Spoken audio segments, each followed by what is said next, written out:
Bienvenidos, queridos amigos, nuevamente a su espacio de reflexión, análisis, conversaciones. Qué rico show por elvenezolanotv.com.be. Nos tiramos una ausencia de un ratico porque fuimos a hacer labores internacionales y nos reunimos con venezolanos en Lund y en París y también en Bélgica y también en Copenhague, y a todos les mandamos mucho cariño, en especial a nuestro amigo Cheche Carreño en Lund, a nuestro ultrapana Chipilo en Francia, quienes están haciendo una labor patriótica muy importante de defensa de la Constitución y de los derechos de los venezolanos a vivir en paz y en democracia, y que de tanta gente que está organizada allí, yo vine súper motivado y súper emocionado. Creo que Venezuela tiene un estado 20 no sé cuántos, 25, ¿cuántos son? El estado 25, que es el estado de la diáspora, al cual hay que prestarle atención sistemática, porque son personas profundamente preocupadas por el país, con mucha interacción con el país y a las cuales hay que escuchar. En particular me traigo la queja de que el CNE le está conculcando sus derechos ciudadanos porque no lo deja firmar, y ellos quieren firmar y estampar su huella para sacar a Maduro, como todo el planeta Tierra. Les informo también que en el aeropuerto, en el avión, cuando aterrizamos, un señor de nacionalidad, que no la digo porque no lo identifiquen, se tiró una perorata bellísima, adorando al país, diciendo viva Venezuela, mi patria querida, y diciendo un poco de cosas muy bonitas sobre el país, diciendo yo quiero mucho a Venezuela, y me pidió y nos encargó, hagan el favor de sacar a Maduro, porque Venezuela necesita un destino mejor, y todos los señores que estábamos ahí sentados lo aplaudimos porque eso es lo que queremos. Dicho eso, entremos al tema candente de hoy. El tema candente de hoy, por supuesto, es el resultado del plebiscito en Colombia. Colombia para Venezuela es un hermano inevitable, no hay nada que hacer, ni que los 11.000 intentos de separar todo el pueblo siempre han fracasado, porque la comunicación y lo imbricado que son los intereses sociales, culturales, humanos, religiosos, políticos, etcétera, entre los colombianos y los venezolanos, es de tal envergadura que es mejor acostumbrarse a vivir con ella, como nos hemos acostumbrado en Venezuela y como están aprendiendo a hacerlo en Colombia, que les costaba tragarse eso y ahora lo están haciendo. Resulta que en Colombia, todos lo sabemos, pues hay una guerra que lleva por 200 años y no sé cuántos centenares de miles de muertos, y que pues para nosotros era una urgencia, que para nosotros como latinoamericanos, para nosotros los venezolanos, era una urgencia que allí se estableciera la paz. Y le dimos todo el apoyo posible a los acuerdos, al avance en las discusiones para la elaboración de un acuerdo de paz. Los intríngulis internos le correspondía a Colombia analizarlo. Uno lo apoyó desde el punto de vista conceptual. Pues vamos por la paz, creemos que es mejor la palabra que las balas, hay que negociar y hay que buscar resultados que satisfagan a las partes, sin impunidad, sin olvidar a las víctimas, sin perdonar los abusos que ahí se han cometido y que no son pocos. Y que hay cosas que hay que decirlas con todas sus letras. La FARC no es que una mañana se metieron en una borrachera y decidieron vamos a matar niños. La FARC responde a una realidad política y económica de múltiples masacres en el campo, que después generó una guerrilla muy vinculada al narcotráfico, en una complejísima trama política donde va incluida la muerte de no sé cuántos aspirantes a dirigentes políticos de un partido llamado la Unión Patriótica, algo así como 5.000, que fueron volados, le volaron la tapa de los sesos por el delito de participar en elecciones a nombre de ese partido. Es decir, no se buscaba la solución pacífica, se intentó la solución pacífica y Santos se tira una parada que ahora a posteriori se ve que fue un error. Un acuerdo de esa envergadura no debió ser sometido a votación, porque lo mismo que los acuerdos en Suiza, todo el mundo hace referéndum hasta para ponerle la hora a los relojes. El único referéndum que no hace es sobre los impuestos, que lo decide el Estado. Quiero decir con esto que hay decisiones que son del Estado. Por ejemplo, la guerra. La guerra no se resuelve en un plebiscito. Yo creo que al señor Santos se le abrieron las fauces internas queriendo politizar los éxitos internacionales, cobrarlos nacionalmente porque no le va bien en las encuestas. Dejó de lado la opinión grande de muchos colombianos que quieren la paz pero no quieren la impunidad, ni querían aceptar a la FARC como un partido de gobierno. Yo creo que esa imagen terrible que creo que fue Wolf o alguno de los dirigentes del M-19, que la criticó de que Timochenko haya aparecido con el puño en alto en una reunión de cientos de jefes de Estado, de muchos jefes de Estado, dio la sensación de que Timochenko iba al poder, y eso no lo quieren, porque si lo quieren los colombianos, porque si algo le temen los colombianos, por lo menos en las ciudades, es un gobierno de la FARC que lleve a las ciudades la guerra que asola el campo. A FARC nunca le ha preocupado, por cierto, la opinión pública internacional o nacional. Ellos actúan según su muy libre saber y entender, y impusieron una serie de acuerdos y de exigencias en ese acuerdo que a la postre la sociedad colombiana la rechazó. Es muy interesante lo que pasa de que el político Álvaro Uribe Vélez, que no tiene futuro como dirigente en Colombia porque está prohibida la reelección, aparezca hoy como el gran líder, el gran salvador de la patria colombiana frente a ese acuerdo. Porque entendamos algo, así el sí hubiera ganado por 20.000 o 30.000 o 40.000 votos, la única victoria posible desde el punto de vista político que tenía el sí era una victoria amplia, como las que vaticinaron las encuestas que se equivocaron, como las que vaticinó toda la gente que participó cuando le apoyó ese proceso.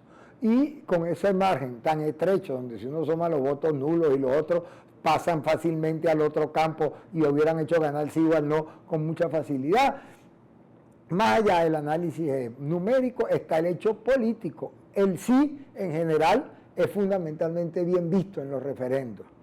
El Papa fue convocado y dio apoyo, Ban Ki-moon dio apoyo, todos los gobiernos de América Latina dieron apoyo, los Estados Unidos dieron apoyo. No había santo con vela que no apoyara la realización de ese acuerdo y la consolidación de ese acuerdo, y fue derrotado por la opinión de los colombianos. Y ese dato es fundamental para tratar de entender qué es lo que sigue. Felizmente las declaraciones de Santos fueron bastante acertadas. El apunte que le tiró Pastrana para que hubiera un puente entre Santos y Uribe para una nueva fase de negociaciones encontró eco, y además Timochenko dijo: creemos más en la palabra que en las balas. Un momento muy fuerte de perturbación, un momento que requiere más reflexión que el gran deseo político de decir, yo te lo dije, el que tenía razón era yo. O sea, no analizar los resultados del referéndum por cómo íbamos a votar, sino analizarlos en función de que la paz en Colombia tenga piso, tenga sentido, sea una realidad para todos los latinoamericanos, porque es una necesidad de este continente erradicar la guerra como mecanismo de solución de conflictos. Los venezolanos estamos muy mal en una situación política, económica e institucional, y es muy importante que la paz, los acuerdos y la negociación conquisten el corazón de los venezolanos y de los colombianos. Ya regresamos.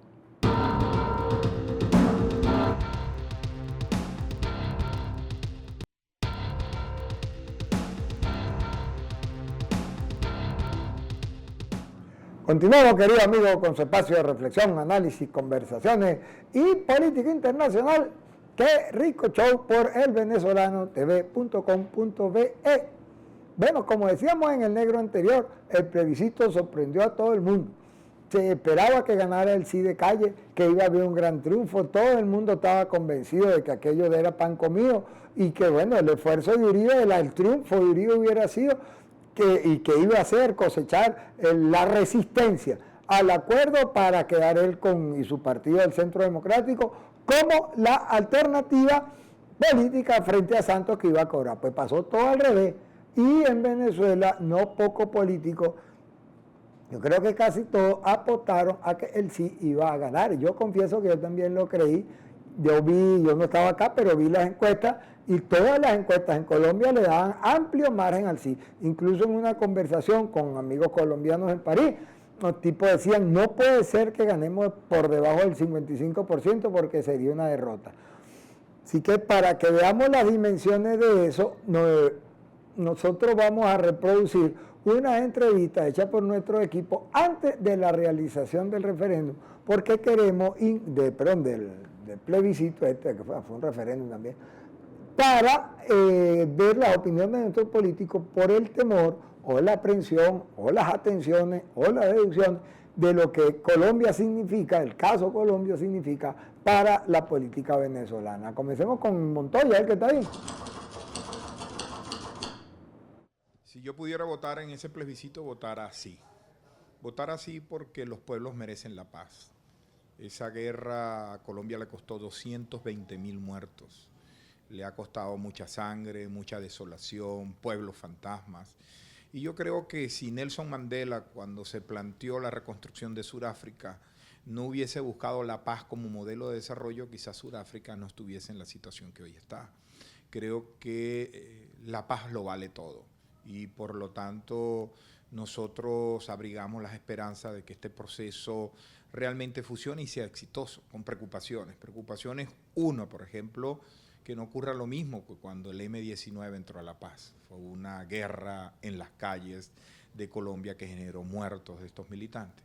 Pero también que es una paz chucuta, que necesita que se incorpore al Ejército de Liberación Nacional, porque ya hemos visto cómo hay desplazamientos de ex milicianos de la FARC hacia el ELN, hacia la final Venezuela. La paz de Colombia es la paz de Venezuela. Nosotros tenemos 1.200 kilómetros de frontera y el estado Táchira, Zulia, Apure, Amazonas, muy afectado por la presencia de la guerrilla. Por lo tanto, apostar por la paz en Colombia es apostar por la paz en la frontera venezolana. Bueno, ahí tenemos, eso sí, yo echando plomo.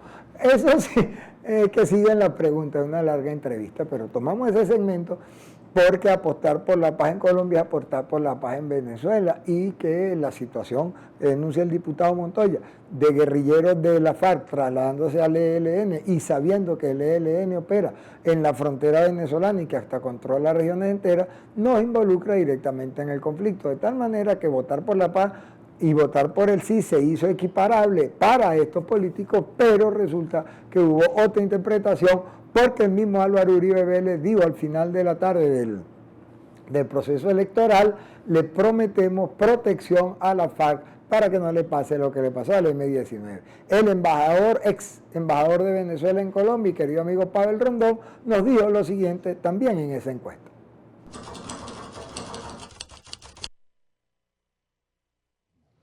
Votaría sí, por Colombia y por Venezuela. Por Colombia, en primer lugar, para suspender la muerte, suspender la destrucción que ha significado esa guerra entre las guerrillas y el gobierno. En segundo lugar, por Colombia también, porque eso va a significar para ese país la posibilidad de un incremento de sus actividades económicas, porque va a dirigir recursos que dedica la guerra a la producción. Además que hay muchos organismos internacionales que han ofrecido ayuda para lo que se ha llamado el posconflicto. Y a Venezuela, en primer lugar, porque se elimina un factor de distorsión, sobre todo por parte de Estados Unidos, junto con Uribe, de que las guerrillas están acá en Venezuela. Durante el mandato del presidente Uribe, 8 años, hubo 8 conflictos entre Colombia y Venezuela que llevaron desde retiro de embajador, suspensión de congelamiento de relaciones hasta ruptura. De las 8 causas, 7 fueron por el conflicto, causas directas generadas por el conflicto, y una octava vinculada indirectamente, que es la instalación de las 7 bases norteamericanas. Eso entonces va a reducir una razón de tensión entre los dos países y nos va a permitir una relación fronteriza distinta. ¿Ven? Pavel apuntaba entonces a la paz, Pavel apunta a que los acuerdos van a hacer disminuir los focos de conflicto en Venezuela, pero da una lista muy interesante, y es que de las 8 rupturas que tuvo el gobierno de Chávez con el gobierno de Uribe, 7 fueron directamente relacionadas con el conflicto, lo cual nos pone a pensar quién apoyaba a quién y en qué, porque ese debate no se terminó. La situación en la frontera no es sencilla para nadie, es complicadísima. Colombia tiene segmentos enteros de su territorio controlados por la guerrilla y además ha encontrado en Venezuela puntos de aliviadero, de descanso, de refrescamiento y además de invasión, como lo denuncia con mucha precisión el diputado Rommel Guasamana de la Asamblea Nacional. Cuando la guerrilla colombiana, las FARC, deciden hacer una cerca como si fuera propiedad de ellos, ¿cómo van a venir unos foráneos de otros países a colocar una cerca perimetral diciendo que ese terreno es de ellos, de que ese cerro le pertenece, que ese caño le pertenece. No es posible y el gobierno no hace absolutamente nada para revertir este daño. Inclusive me atrevo a decir y denunciar por este medio de comunicación muy importante para Venezuela y el mundo, de que tiene que haber un acuerdo inmediato entre el gobierno y esos convenios internacionales de que tiene que expulsar a la guerrilla colombiana del estado Amazonas. Si usted quiere entender por qué la gente se resiste a darle impunidad a la guerrilla colombiana, trate de entender el discurso que está dando Rommel Guasamana, porque resulta que la guerrilla se apodera de territorios ancestrales de la etnia venezolana para administrar desde allí sus actividades financieras, políticas o de lo que fuera, al margen de la presencia del Estado venezolano. Y eso sí que no nos la calamos. Si nosotros estamos siendo involucrados allí, debemos exigir que el respeto a la soberanía venezolana se ejerza, porque las denuncias que hace este diputado son muy severas. Yo le iba a tomar ese segmento nada más, pero ahora lo vamos a dejar para el otro negro. Vamos a comenzar con la segunda parte de su declaración, porque da unos datos que deben ser considerados por el gobierno nacional y por la opinión pública internacional. Ya regresamos.